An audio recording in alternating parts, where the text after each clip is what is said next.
আমরা প্রতিদিন সূর্য আর চাঁদের আলো দেখি, রাতের আকাশে দেখি অসংখ্য নক্ষত্র, কিন্তু কুরআন বলছে একদিন এগুলো আর থাকবে না। আল্লাহ বলেন, إذا الشمس كورت যখন সূর্য মোড়ানো হবে, وإذا الكواكب انتثرت যখন নক্ষত্র সমূহ জ্বলে যাবে, وجمع الشمس والقمر যখন চাঁদ অন্ধকার হয়ে যাবে আর সূর্য ও চাঁদ একত্রিত হবে। আজ বিজ্ঞানীরা বলছে প্রতিটি নক্ষত্রের একটি নির্দিষ্ট আয়ু আছে। সূর্যের জ্বালানি শেষ হলে এটি ফেটে যাবে এবং লাল দৈত্যে পরিণত হবে।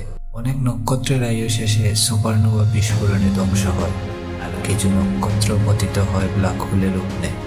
তাহলে নক্ষত্রের পতন শুধু বৈজ্ঞানিক ঘটনা নয়, বরং কুরআনে ঘোষিত কিয়ামতের নিদর্শন।